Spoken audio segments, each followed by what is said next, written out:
Welcome to the channel all about economic board games. I have got a treat for you today. I'm going to be giving you an overview of this game called Panamax. You can see the design is just at the bottom there.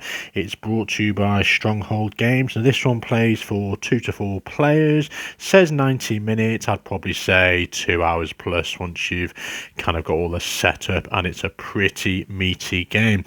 So what is this game all about then? You are basically running a shipping company, and this is your sort of player board, and the Panamax is one of the largest boats that's able to fit through the Panama Canal. And you can see this lovely board which looks rather complex, a lot of things going on, but it represents the Panama Canal, and you're basically going to be getting contract cards, basically orders from various parts of the world. You've got a couple of East America there and China.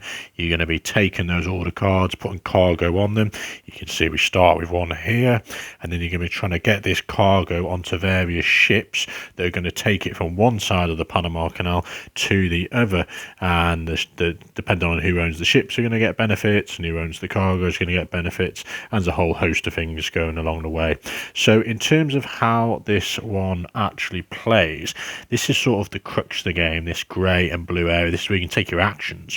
So the grey area is actions which are based around taking a contract card and being able to load up those ships. So you can see you've got the dice from 1 to 6, and particular into this area, which is where we're getting contracts, loading cargo.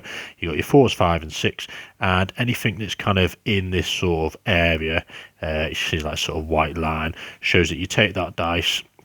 You always take the lowest one, and it shows you're going to get the contract card, so you're going to take this one, and you're going to get the number 2, which means you can load, so the one you've just revealed basically, so you can load up to 2 pieces of cargo onto a ship.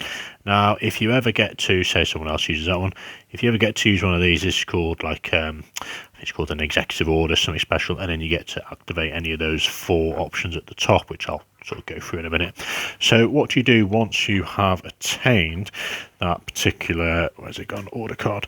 So you put it in front of you, and you would then keep the sort of dice below you. That gets replenished at the end of the round, and then you take 2 dice matching those numbers. So you have got the warehouse here and then the dice pool. So we're yellow today, we'll take those 2, and this is kind of the containers. You're filling them up with your cargo. So we've got a 3 and a 4.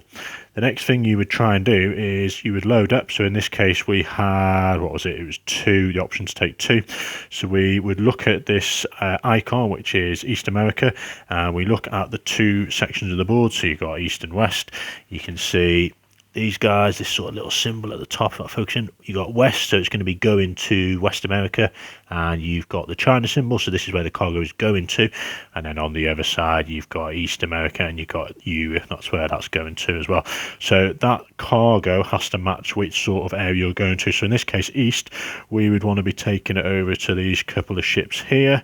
That's a warship with the X's, we couldn't load that up, and that's a cruise ship. So we kind of need ships to be built or be placed in there to be able to put our cargo. Now, how are you going to be building those? Would you start with 1? We've got this sort of little 2 here, and that shows you that you can put cargo on here up to the value of between 5 and 11.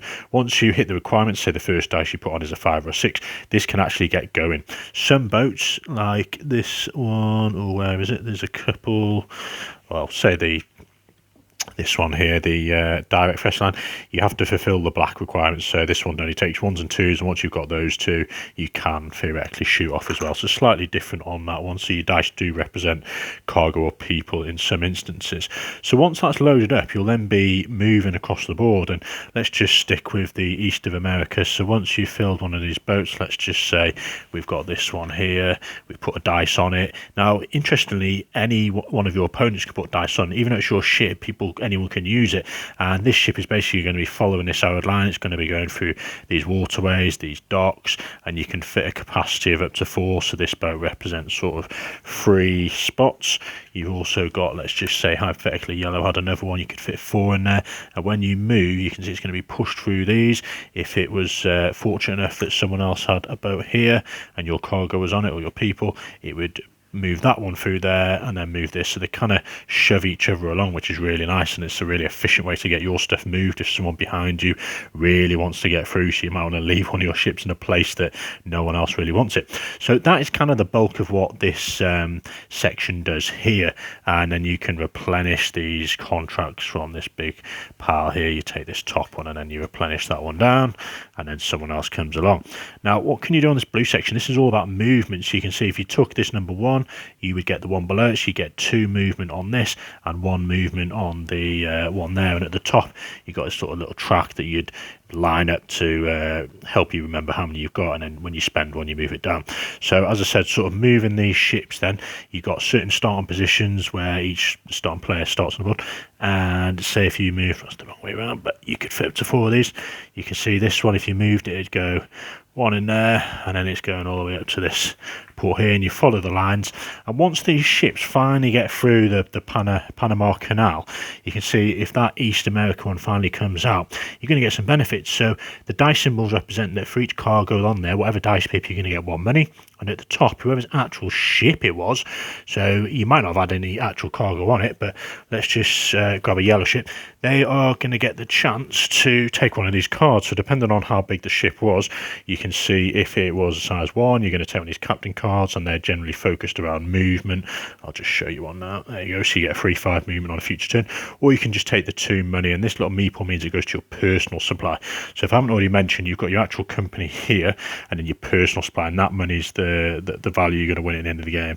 So let's come back to that in a sec. So you've got this card here, which is kind of all about the loading of cargo, and you get discounts on the fees at the end of the round. And this one's all about finance, sort of end game victory conditions. So if you get a number of these on your player board, you're going to get points and what have you. So going back to the company then, you've got your shares at the top, which players can buy. You've got these sort of symbols, which as you acquire them, they're going to fill out these and give you various bonuses. You get extra shares you can buy from players, extra uploading stuff, extra movement.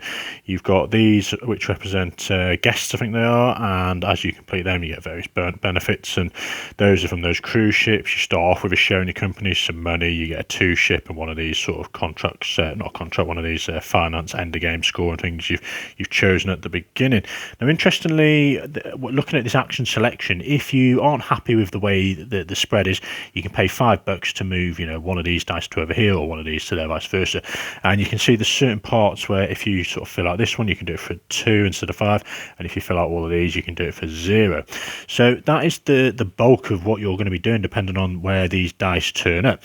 Now, at the end of a round, you are then going to look at this top part, and depending on if some of those contract cards had little rail symbols. So I'll just show you this east one we were looking at. This one shows that the cargo on 3 will have to go on the railway track, so you put it on this spot here, and then once that's filled, no one else can go there. And the other one is able to go on a ship, and at the end of the round, these are all going to shift over, and it's going to determine directly above the next player order for the next round. There's only 3 rounds, so not too much going on, but each round is quite lengthy, and then those get passed along to here, and then you get first dibs on some of these tokens, and those tokens are all about filling up these spots here, and they're kind of crucial to get the bonuses. And as well for the military ships, that's kind of what they're dependent on scoring. So when a military ship moves, let me just show you one, say this little one here, you can see it's not actually carrying cargo, but if you choose to move it, or well, they move freely anyway when you choose to, but if you move that one, you're going to score money based on how many of that symbol you've got, in this case China, on your actual player ball, which is a nice way to get money as they sort of block up the system and what have you. You are also then going to pay fees. Now this is kind of integral. You can see all these little purple sort of monetary icons around the board. There's some actually on these contract cards, so if you have not completed these contract cards and you've still got cargo, like in this case, you're going to be paying this money, so you want to get those in transit and moving as quickly as you can. And you can see throughout the board, 2 here, 2. If you actually have any left in your warehouse, it's going to cost you 5, so you need to use all these, and then at the end of the round, those are going to shift over again. You'll also pay dividends, which is a nice part of the game. So as you buy shares, so I should add actually that those executive orders, not only do they give the option to do the one below it, you can also buy shares, so that's that little sort of red symbol, and you pay the cost here wherever it is on the board. And you've also got the option to up the price by 2, so you can up it by 2, and you can see the dividends here. So this this is what we're paying at the end of the round. So if, yellow's up here, your company, yellow, will be paying anyone else who owns shares $5. So be mindful, if you ain't got the money in your company, then, well, it's coming out of your own personal fund. You will then also deal out the managing director awards, which are kind of at the top here, and you can see 3, 5, and is that a 7? Yeah, those will be dished out. And you will also then sort of finish off the round by moving all the dice from this dice deck, dice area, over to the warehouse for the next round, and you'll be re-rolling all them white dice, and there's varying amounts depending on the player count. So it's really crucial, you can try and minimize that cost of 5 there by hopefully getting some of these discounts to give you the options to move them across. Now, as I say, it's 3 rounds, and at the end of the game you're going to be scoring points based on a couple of these finance cards, however many of these tokens, you're going to get money based on that.